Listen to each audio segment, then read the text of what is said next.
हाँ जी, chemistry class 10th हमने तीसरा लेक्चर हमारा हमने फर्स्ट 2 लेक्चर्स में केमिकल इक्विलिब्रियम के फर्स्ट लेक्चर में केमिकल इक्विलिब्रियम के बारे में पढ़ा था। केमिकल क्या है, इक्विलिब्रियम क्या है, ये हमने डिस्कस किया था।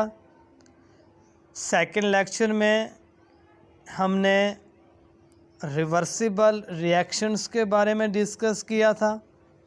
रिवर्सिबल रिएक्शंस का मैंने आप लोगों को कहा था, the reactions in which reactants react to form products and products recombine to form reactants are called reversible reactions।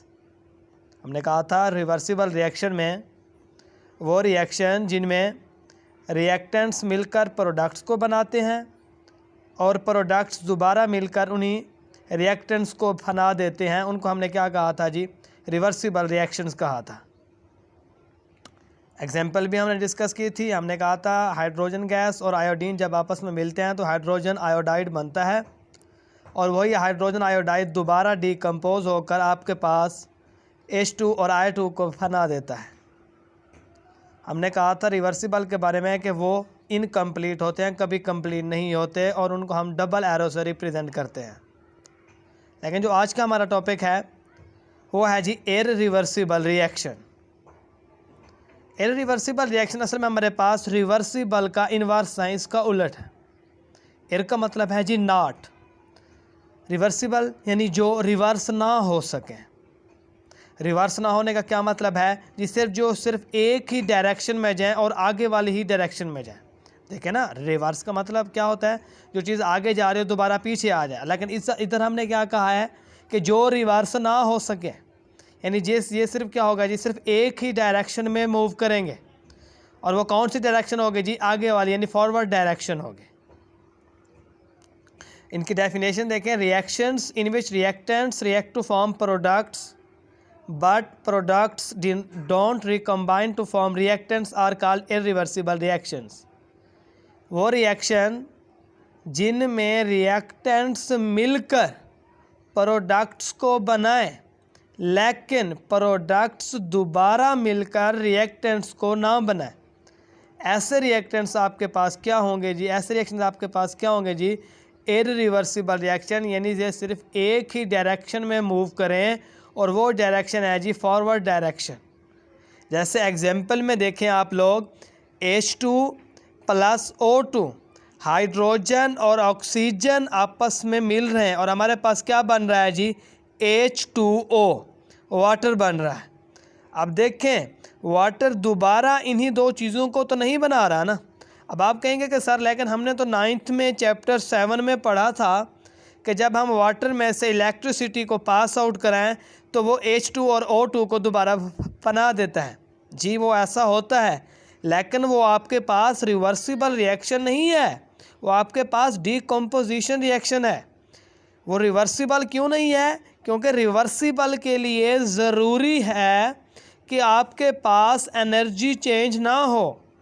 यानी जिस टेम्परेचर और जिस प्रेशर पर रिएक्टेंट्स मिलकर प्रोडक्ट्स को बना रहे हैं, बिल्कुल उसी टेम्परेचर पर वही प्रोडक्ट दोबारा रिएक्टेंट्स को बना दे। लेकिन डिकम्पोजिशन में आपने देखा होगा, हम तो इलेक्ट्रिसिटी प्रोवाइड करते हैं, हम बाहर से करंट प्रोवाइड करते हैं, तो फिर जाकर हमारे पास क्या होता है, वाटर डिकम्पोज होता है। अब देखें, जब हम बाहर से इलेक्ट्रिसिटी को प्रोवाइड कर रहे हैं तो इसका मतलब है हम एनर्जी चेंज ला रहे हैं, हम एनर्जी चेंज को ला रहे हैं। लेकिन रिवर्सिबल रिएक्शंस के केस में आप कभी एनर्जी चेंज नहीं करते, इसीलिए ये हमारे पास वाटर का डिकम्पोज होना रिवर्सिबल रिएक्शन नहीं है। ठीक हो गया। इसलिए जब हाइड्रोजन और ऑक्सीजन आपस में मिलेंगे, वाटर को बनाएंगे, तो आपके पास ये कौन सा रिएक्शन होगा जी, हमेशा इररिवर्सिबल होगा। ठीक हो गया जी।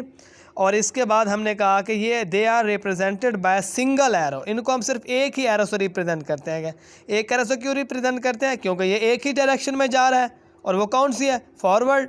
जबकि रिवर्सिबल के लिए हमने कहा था डबल एरो। क्यों, क्योंकि उसमें एक एरो शो करता है फॉरवर्ड रिएक्शन को, जिसमें रिएक्टेंट्स मिलकर प्रोडक्ट्स को बनाते हैं, और दूसरा एरो शो करता है रिवर्स रिएक्शन को, जिसमें प्रोडक्ट डीकम्पोज होकर रिएक्टेंट को बनाता था।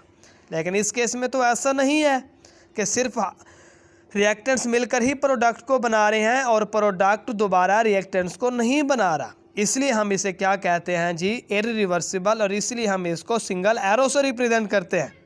Got it. और ये हमारे पास हमेशा कंप्लीट रिएक्शन होते हैं। Irreversible reactions are supposed to complete. क्यों कंप्लीट होते हैं? क्योंकि हमारे पास प्रोडक्ट बन जाता है और वो प्रोडक्ट दोबारा टूटता तो नहीं है। इसलिए आप जो प्रोडक्ट बने आप उसको अलग कर लें और उसको फिर यूज़ करें, वो आपका कंप्लीट रिएक्शन है। दूसरा जी, हमने आयोडीन के कलर के बारे में डिस्कस करना है। वो कह रहा है कि आयोडीन का कलर होता है जी पर्पल कलर होता है, लेकिन जब हाइड्रोजन आयोडाइड बनता है तो उस वक्त हमारे पास वो कलरलेस हो जाता है। ऐसा क्यों होता है? सुने, आयोडीन का कलर पर्पल होता है, वो क्यों? अब देख, आयोडीन का फार्मूला क्या था? I2। दो आयोडीन के एटम आपस में कंबाइन थे ना। अब जब वो कंबाइन है ना, उन दोनों एटम्स के इलेक्ट्रॉन्स के दरमियान ट्रांजिशन होती है, यानी एक एटम के इलेक्ट्रॉन दूसरे में, दूसरे के पहले में आते जाते रहते हैं। उन्हीं ट्रांजिशन की वजह से वो कलर शो करते हैं। जो कलर शो होता है वो क्या होता है? पर्पल होता है। लेकिन जब हाइड्रोजन आयोडाइड बनता है, आप देखें हाइड्रोजन आयोडाइड में तो आयोडीन अकेला है, I2 तो नहीं है ना।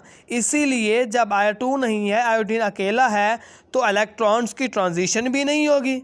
जब इलेक्ट्रॉन्स की ट्रांजिशन नहीं होती हमारे पास, तो जब इलेक्ट्रॉन की ट्रांजिशन नहीं होगी तो हमारे पास कलर क्या हो जाएगा जी? कलर क्या हो जाएगा? हमारे पास डिसमिस हो जाएगा, ख़त्म हो जाएगा। इसलिए हमारे पास हाइड्रोजन आयोडाइड क्या आ जाएगा जी? कलरलेस आ जाएगा। Got it. ये हमारे पास आ जी लेक्चर 3।